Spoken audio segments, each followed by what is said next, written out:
অসমবাসীলৈ মই মৰম যাচিলো অসমৰ এখন টান হৈ ৰচনা ৰচি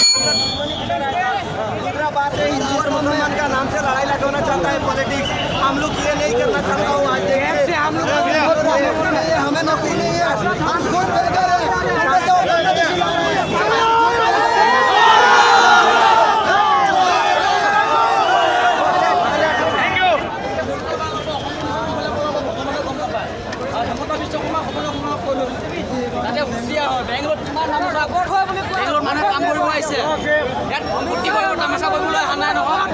মানুহকে সংস্থাপন দিব পৰা নাই কেব আমি নামানো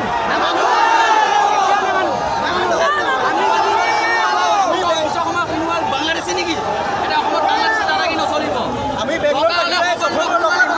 অসমৰ লগত থাকিম যেতিয়ালৈকে তেজ আমাৰ গাত আছে তেতিয়ালৈকে আমি আন্দোলন কৰি যাম বাংলাদেশী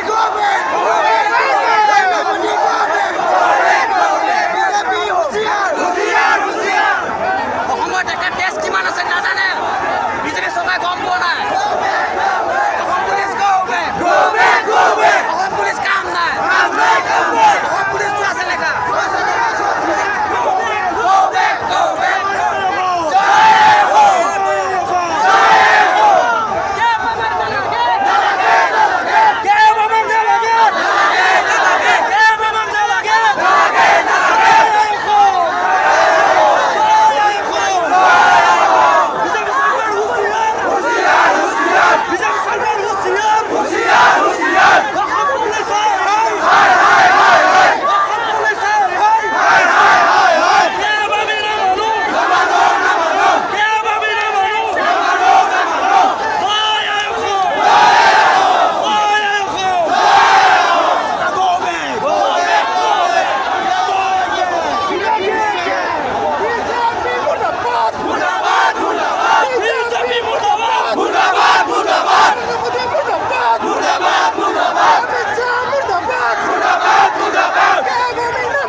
চৰকাৰে যি এই জাতিটোপী কেব সেই কেব অসমত জাপি দিব খুজিছে সেই কেবৰ লৈ এতিয়া বৰ্তমান বেংগলোৰ মহানগৰীত যি অসমবাসী সেই অসমবাসীয়ে এতিয়া প্ৰতিবাদ কৰিবলৈ চিটিজেনশ্বিপ এমেণ্ডমেণ্ট বিল এতিয়া অসমত বাতিল হ'ব লাগে। তাৰ কাৰণে এই অসমীয়া যুৱক যুৱতী সকলোৱে একত্ৰিত হৈ এই প্ৰতিবাদ সাব্যস্ত কৰা হৈছে।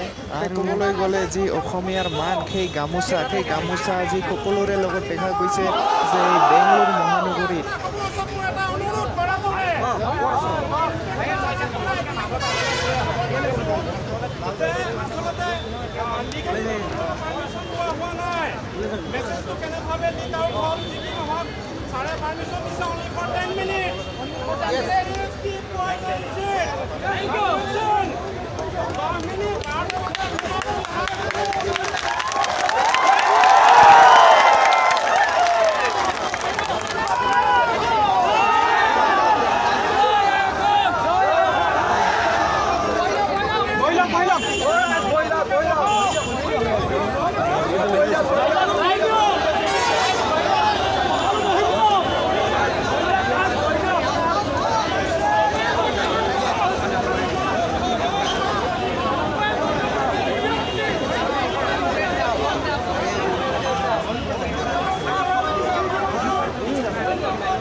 অসমত যি কেব লাগু হ'ল তাক বাতিল কৰক।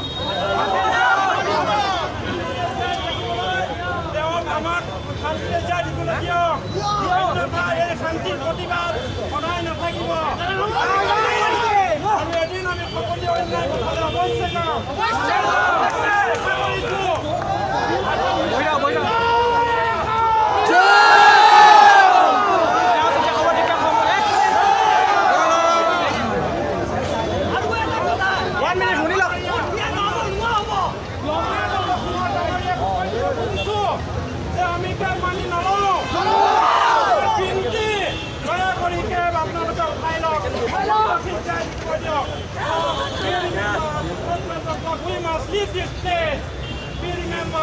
আমাৰ সন্মান আমাৰ মাজত অটুট ৰাখক। 12টা বজাৰ ভিতৰত আমি চাইলেণ্ট দিয়াৰ পৰা সন্মানেৰে যোৱাটো বিচাৰিছোঁ।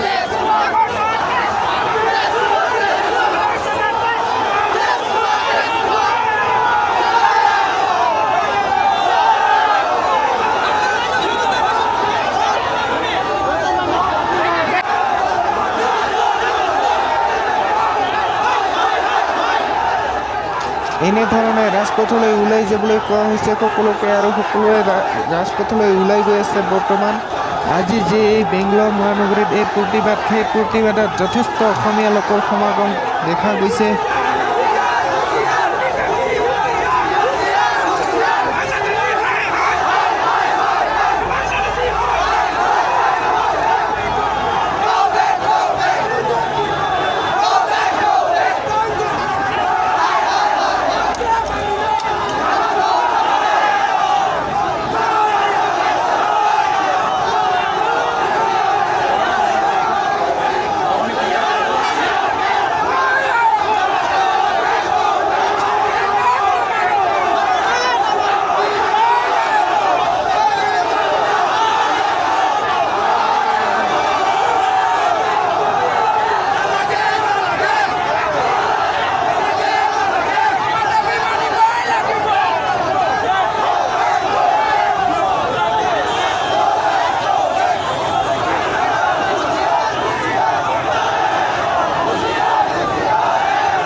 ধৰণৰ জুবিন গাৰ্গ জিন্দাবাদ এনেধৰণৰ শ্লোগানো আজি শুনা গৈছে যে এই বেংগলোৰ মহানগৰীত।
স্বাধীন দেশৰ হৈ পৰাধীন সেউজ পথাৰ খনি আজি মৰুভূমি ৰসাল মাটি আজি সুবাসী জাতি নেৰু ভেটি নেৰু